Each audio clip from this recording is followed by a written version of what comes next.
Arafat updates ku kamera yo anolukumbona Arafat ku Facebook, YouTube, Instagram ni TikTok. Social media handles zefe zisinga kuba zegamani kukozesa TikTok. Niyesi kuta content yoyo. Chelero ndino omuntu esimbaletere, you've been demanding me to bring this person here. Ndine mu kamera bamulanga Sophy, me I call her Aunt Sophy, mulanga Mama Sophy because I have a lot of respect for her. Nza kumulombazo okukyesako nga kukyesereko omukyala ayinza kubabolera abasigaye nakumanya. I don't know if you know her. Kasoka akukyesa kugamba sinagewe yanjule uwulireko lidobozi lyewe then after ngame kuwulira lidobozi nza kubolera lwaki namuletera mu kamera. Auntie Sophy, bring this content for our viewers, for people, and we bring prominent people. We want people to know where are they, what are they doing, you understand? So I just need my viewers to know who is the person that I've brought in my cameras. Am I prominent? You're a prominent person. You're a prominent person, a very one. I didn't know. It is until today that you have made me think about it. But I am so grateful for the opportunity that you've given me to get back after how many years? I don't know. It's quite a long time. Yes. Well, I am Sophy Obedo, 99.8 Step FM. Those days, the damn days of good radio. Thank you, Arafat, for loving us, that you can still, amidst the many radios that have come in, that you can still look for legend like me to say, you know, what is going on. Thank you so much. You're welcome. Bamulanga Sophy Obedo, understand? The kids of 2006, 7, 8, fana mwamanyira ati sawe neno. Sophy Obedo, every day, every morning, ngaba ku Step FM. This is the queen of the voice, you understand? She's the queen of the voice in radio. Ever since Sophy left radio, we've never had a female presenter like Sophy. Sophy, I'm so happy to bring in my cameras. My people have been demanding Arafat Sophy yadawa. People need to know Sophy. Wabulida wa woli waze kutukyalirako just oba. Them days on radio, I used to teach people. And yes, we worked. We did our best and we loved doing what we did. That's all of him be super. But for those who listened to that time, we were information packed and educative. I remember one time sitting in a bus that was coming from Kampala to Mbale, and a certain woman, when she got to know that I was Sophy, she came and hugged me and said, Sophy, because of you, I am rich. And I was still on radio. And I was earning 600,000. And that was my only money. That was all I used to have. That was some good money by then. No. So when this lady, she hugged me and said, you know, there is a morning you spoke about business, that you cannot earn a salary and just sit after work without a business. She said because of what I said, it pushed her into opening a shop in Nakaloke. And for her, she was excited. For me, it was a punch on my head. That, you know, I can transform somebody's life from what I teach them.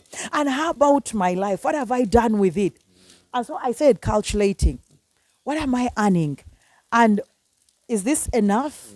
I am a mother, I'm a wife. And so this pushed me to thinking deeper, that actually the information I am giving, I need it myself. And so I said, doing self-evaluation, say, no, how do I start? And so then one thing you should know, media was wasted by the owners themselves. There was a lot of wastage. There were promises that have never been kept up to now. I'll just raise that as a voice for those who are on media right now. That's radio, broadcasting. Promises were made. We had promises of, let us first build these places. When we build, salary will increase as years passed by. As the rich man kept getting rich. And for us, the economy kept pressing us. So out of wisdom that we used to give everybody, we also picked and say, no, let us grow. And when we grew, we realized now this side was actually needed more focus. We needed to focus in our businesses, in our personal lives. And that is when we pushed our backs and said, no more radio, and walked out of that. Sophy, mo radio amala mubanga chi. Which year did you join radio? Oh, radio. Now, radio, I came in Mbale. I joined Mbale in 2006 as a Mugole. My husband is a As a Mugole to Council Obedo. yes. That is my high school friend. We met in UCU Mukono. First year we were friends. And when I finished, he said, now you go to Mbale. That is when he joined his back horse in LDC. So during that, when I joined Mbale, that is when I had an advert about STEP needing a worker. So when you're done with the school. I was done with school. I did mass communication by the way, but specialized in public relations. That is, I studied in UCU Mukono.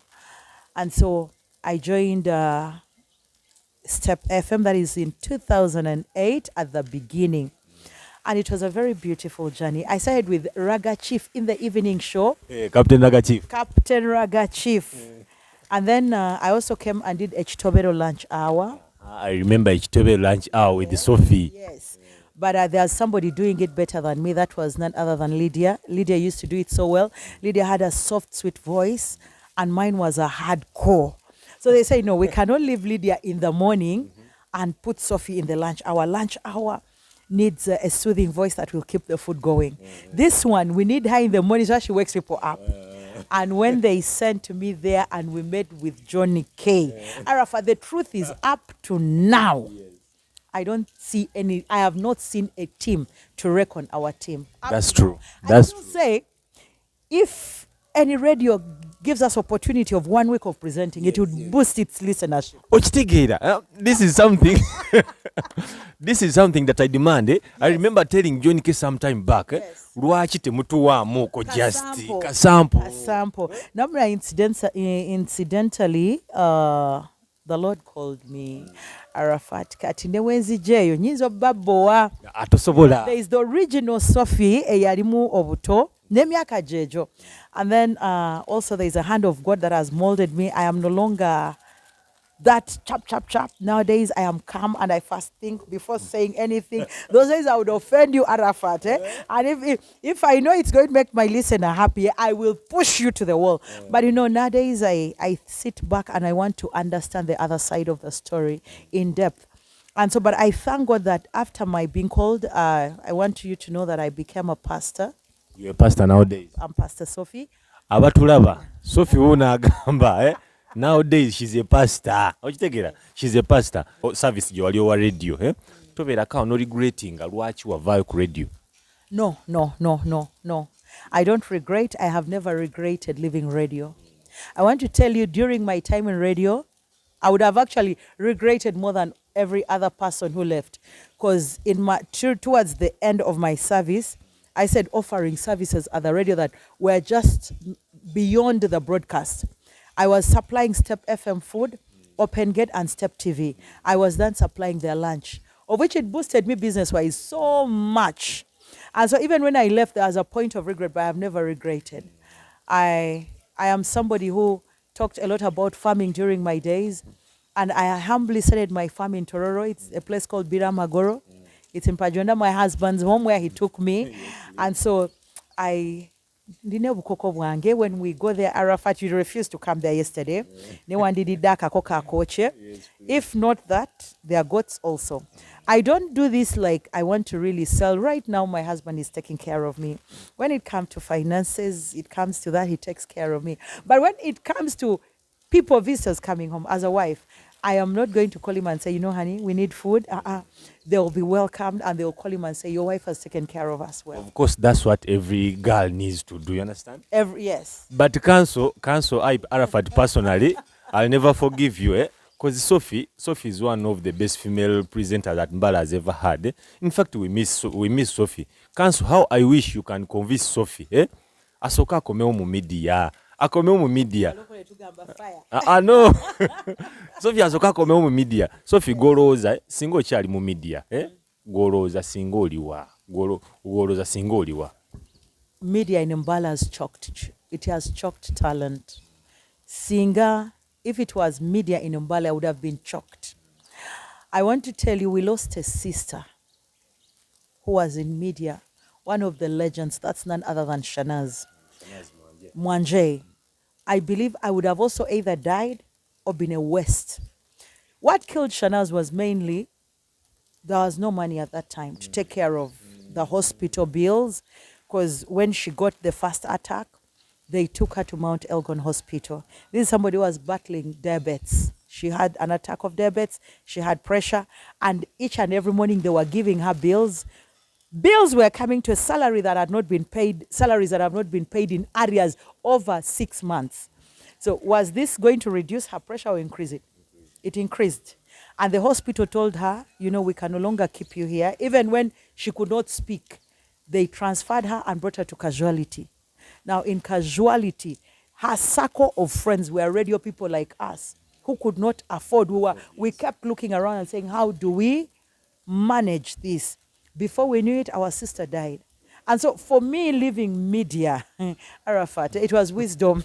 I want you to give me anybody that has remained on radio, that is still there, and has done something out of him or herself. It's not there. It's not there.